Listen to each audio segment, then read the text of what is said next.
What's good, y'all? We are back for another episode of Power Season 4, Episode 6, New Man. Now, let me just say this first. I think so far this is my favorite episode this season. No Angie, no Mike, none of the prosecution, no Proctor, none of that, because we all know Ghost is out of jail and we are back to the hood shit in this episode. Okay, so let's get into it. The episode starts off with Ghost at home in the bed having a nightmare about the murder, him killing CO Charlie. He wakes up. Tasha's not in the bed with him. He goes and hops in the shower and gets out the shower. He's getting all dressed up, back in his suits and everything, and he calls Tommy, leaves a message for Tommy to say that he is now home. Call him back. Okay. Tasha's in the kitchen, doing her usual thing. They start talking, and Ghost is like, I'm thinking maybe we should just kind of start over, leave everything in the past. Tasha's like, nigga, please.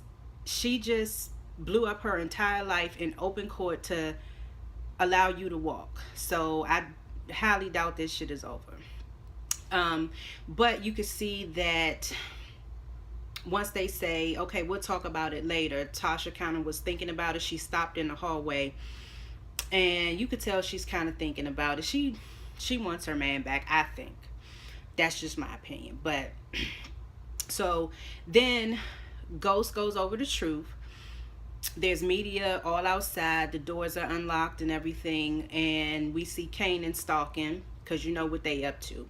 So Ghost goes inside, cuts the lights on. He's feeling real good. You can see it on his face. He's feeling like things are kind of sort of back to normal until Simon Says shows his fishy ass up. Okay? So Simon comes in and he's talking, and he's like, yeah, Tasha borrowed a nice bit of money from me.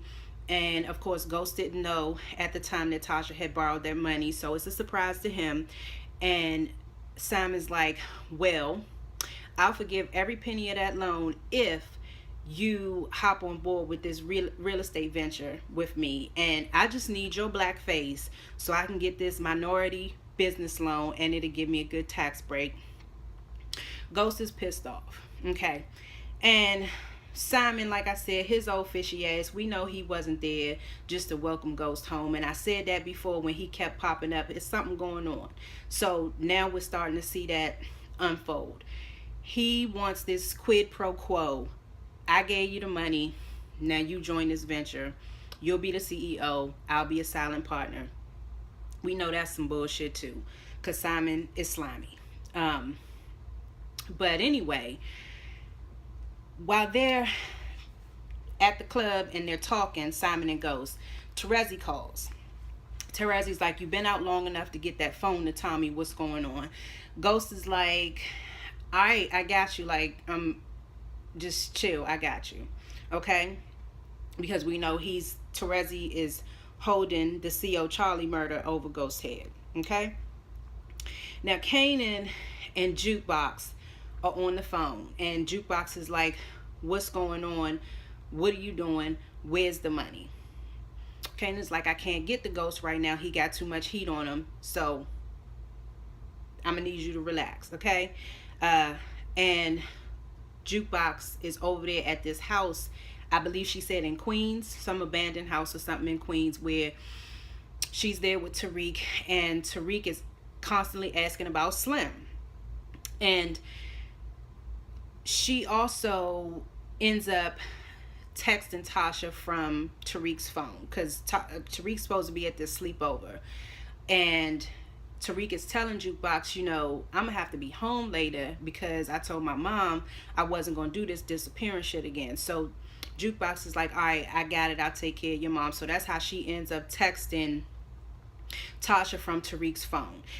She texts Tasha and is asking, as if she were Tariq, do I have to come home tonight? Now we see Tasha over at the restaurant with Keisha. She's sitting down eating, and Tasha texts back and says, no, you can go ahead and stay out. Okay. Now, the conversation with Tasha and Keisha is tension between them two. Keisha is tight because, you know, she's still, the weave shop is back open, but Keisha's like, when is this shit gonna go back to normal? Tasha is still playing her hand. She's like, we gotta still do things like how we have always been doing them, and eventually shit will mellow out. It'll go back to normal, whatever. She kind of changes the subject. Is like, have you heard from your new man? Keisha's tight about that. She's like, nah, his phone must be broke because I haven't heard from the nigga. Tasha says, yeah, well, we know you know how these niggas be. Keisha ain't like that. That was kind of shady as far as Keisha was concerned. She didn't like that Tasha said that. But Keisha gets up, she rolls her ass out, and Tasha texts Tommy like, where are you? You know, because that she could tell. She knows Keisha's tight and she's trying to keep this lid on Keisha. But we all know Tommy is in Chicago, okay? And we see that. Tommy's on the elevator with the two goons. They take his pistol from him. He walks into the empty space, and he comes face to face with Jason Michich. Michich. Okay. Now they start talking, and Tommy gives Jason the rundown of the gambling spot that they got going on, plus how they're going to do the courier system with the product and everything. And Jason's cool with that, and they go on to talk a little bit more, and it comes down to Jason wanting to go by coastal, and he wants Tommy to run both coasts, but he wants Tommy to cut all ties with Ghost, okay? And Tommy is thinking that Jason wants Tommy to kill Ghost. So Tommy says, I ain't doing that, you know, so you might as well just get that out your head. I'm not doing that. But Jason makes it clear, like, I'm not talking about killing the nigga. I just want you to cut ties with him, run these two coasts, and we can get this guap. Okay. Now, Tommy says, is this what you brought me to Chicago for? Because this some bullshit, basically.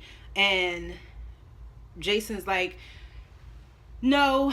That's when he goes on to explain the other business about the two coasts. He wanted him to run it. And then Tommy says, okay, well, I'm about to go and get back on the road to New York, you know, if we're done. Jason says, nah, stay for the party. You know, we gonna do it up Chicago style, okay? Tommy really had no choice but to go ahead and stay, I guess, you know, so he does. And we'll get to that a little bit later on, what happens, okay? Dre, BG, I think is his name, and Huli.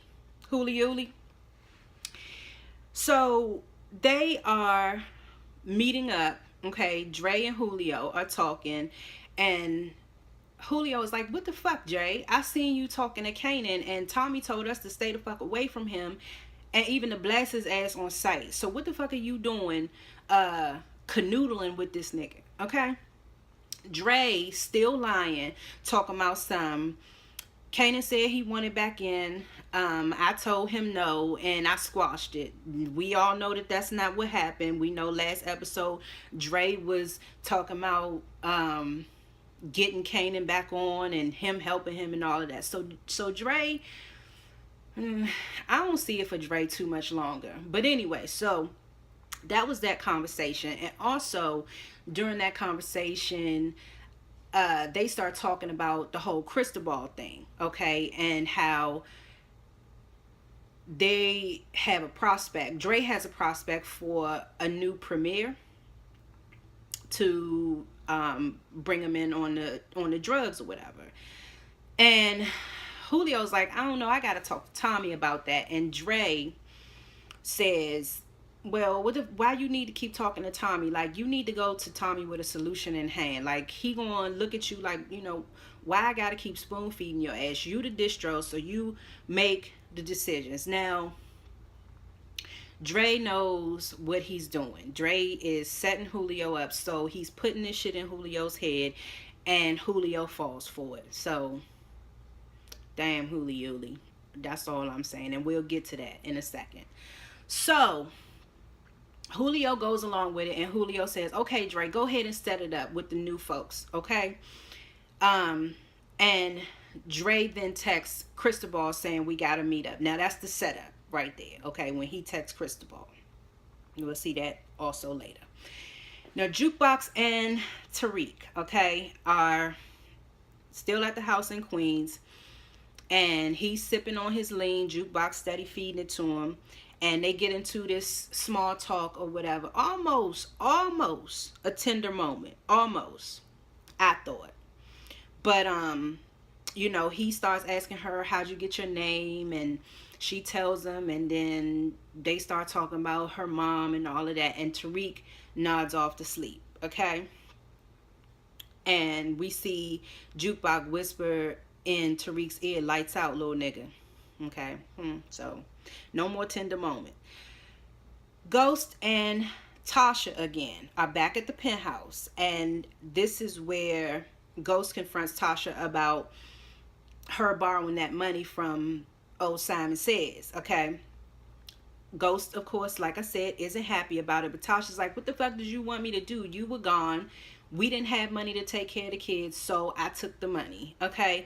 Basically, get over it. Okay. And now is when Ghost is like, "How you gonna make that decision behind my back?" Okay. But we seen a couple of episodes, like towards the start of the season, when Ghost was doing the same thing. Ghost was talking about that deal with Angie them, and he didn't say nothing to Tasha, but it is what it is. Okay, so they talk about it for a second. Ghost kind of calms down, and Tasha says, "Well, this could be good for your image. You doing business with Simon Stern can work to your benefit. You're smarter than him. I know you're not going to let him get the upper hand." And Ghost says to Tasha, "I don't know how I can trust you." And Tasha's like, "Well, I don't know how the fuck I'm going to trust you neither, Ghost. But if we going to get through this is just what it's going to be. So, I mean, I guess we both just going to have to get the fuck over it, okay?" Now, Dre, Cristobal, and the dude from the Toros Locos, they're all sitting down. And this is about the setup for Huli Uli, okay? So they talk a little bit, and they agree to put the 187 down on Huli Uli, okay? And Dre says, "I got a term and condition, okay, for this hit. You don't make this look like a Toros Locos killing, and that way we're both protected," okay? That was the term and the condition of the Huli Uli setup. Now, Tommy is still back in Chicago with the Serbian crew, and he's banging back shots of this, whatever that shit was called. But Tommy, Tommy is being Tommy. Tommy's funny. Tommy's charming. He's witty, so he's laughing it up and getting drunk. But that's also a setup. So we know Tommy has his moments where he's not exactly the most forward thinking, okay? But I guess he thought everything was all good, because otherwise he wouldn't have been sitting there kicking it, chilling with him, unless he had something in his mind that he was trying to do, okay? So that was that. Now, they walk out, and Tommy's fucked up from off the Serbian drink, okay? And they knock his ass in the back of the head and stuff his ass in the trunk. And so well, anyway, we'll get to it. Okay, now Julio is at the warehouse looking for Dre. Dre's not there. We all know why. He pulls out his phone to text Dre, and then the two goons from the Toros Locos come, hem him up with the knives to his throat, okay? Now, and at that point, Julio figures out Dre set him up, and Julio is like, "What, you can't face me one-on-one or whatever," to the Toros Locos dude, and that pops off. Julio put up a good fight. Julio got squabbles, okay? I'm gonna give him that because he was fucking him up, like fucking him up bad, okay? But then the one dude got him in the ankle, at the back, in the ankle, and then that was pretty. It was pretty much downhill for Julio from that point on. But the Toros Locos dude stabs him up a couple times. Julio's still fighting, but Toros Locos gets the best of Julio, and then he cuts his 718 off his neck. Okay, now see, Dre said specifically, don't make this look like a Toros Locos killing, but by him taking that patch, he clearly made the killing look very personal. And of course, we gonna know it's a Toros Locos killing because it's the 718, and that's what the Toros Locos wear. All of them you see in the scene, each of them had the 718 on their neck. Okay, so he fucked it up by taking that patch off. Okay, and I think that's what's gonna end up getting Dre killed. Okay, so we'll see. Now Tommy and Pitar, well, the whole crew is out there at this grave. So they already had this grave dug up intended for Tommy, and so they all out there and everything. And what comes up is the fact that Pitar tries to say that Ghost and Tommy killed Milan without Jason's sanction. Okay, so that's what Pitar is claiming. And the lady Tatiana shows up. I don't remember her. Now, if y'all remember who Tatiana is, leave it down in the comments. I don't remember her seeing, or maybe I did see her. We saw her, I think, in the previous season with Milan. Maybe we did. I think we did. They was at the penthouse when they showed up or whatever. I think that was her. Y'all let me know in the comments. But anyway, Tatiana ends up being the one to save Ghost because Tatiana told Jason to believe Tommy. So I don't know, that kind of caught me off guard with the whole Pitar thing. Like, why was he trying to have Tommy killed by lying on him? I don't know. Y'all let me know that too. If y'all got some insight on that, let me know. So anyway, Pitar ends up being the one with the bullet in his ass and in the grave. Okay, and I believe that kind of solidified a relationship between Tommy and Jason. I think Jason is now a certified ally. I don't know, but something tells me it's going to come up later on in the season. Their relationship, the ally that Tommy just made, is going to come up later on in the season, but we'll see. Okay, so they cool now. Now at this point in the episode, this is where Kanan shows up and he grabs Ghost. Okay, and Ghost up until this point thought Kanan was dead, so Kanan runs down the whole ransom situation and is like, this is what we gonna do. Okay, and Ghost, the look on his face is like, what in the entire fuck is going on? I thought this nigga was dead. Okay, now he's showing up talking about he ransoming my son. What the fuck? Okay, but it is what it is. Let's move along.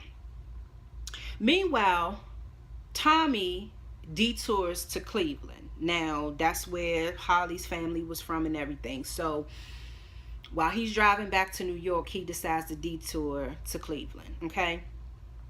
And then over at the house in Queens, Tariq is trying to leave. Okay, but we know Jukebox ain't gonna let that happen, so she pops him in the back of the head with the pistol and knocks him out. Okay. And meanwhile, Tommy is beating the hell out of Holly's uncle for molesting her when she was 9 years old. Okay, so Tommy, I guess that's kind of like an atonement. I don't know. I don't know. Anyway, that's his way of, I think, reckoning for him doing to Holly what he did, because we know he loved Holly. Okay, so he kills him. And then meanwhile with Tariq and Jukebox, Tariq tries, like I said, he tried to leave the house, okay? And Tasha is texting Tariq, still trying to get in touch. So Jukebox is like to asking Kanan, where are you with the money? You know what I'm saying? Or whatever. So Ghost comes up with the idea to rob Tommy's stash spot to get the money, okay? And so they go ahead and they're gonna pull that caper. Now they pull up to go in and do the robbery, and Kanan hands Ghost a pistol with no clip. So I guess hopefully maybe there's one in the chamber. If anything popped off, I don't, But anyway, so he takes the clip out of the pistol. They go and pull the caper. Okay. They get the money, right? They get the money. Kanan kills Marcus. Ghost is like, you said nobody was going to get hurt, but we saw Marcus went for his pistol. So Kanan blows his brains out against the wall. They get the money. Tasha calls. And because she's worried about Tariq. She went to go pick him up. He wasn't there. And she's like, well, where is he? Ghost is like, I'm going to go get him. The girl is out in Bushwick, I think, so it's going to be a while. Okay. So he chills out. He chills Tasha out. And that was that. And then, let's see. They are on their way now. Kanan and Ghost are on their way to take the money to Jukebox, right? So on the way there, they're talking. Ghost is like, you was like a brother to me.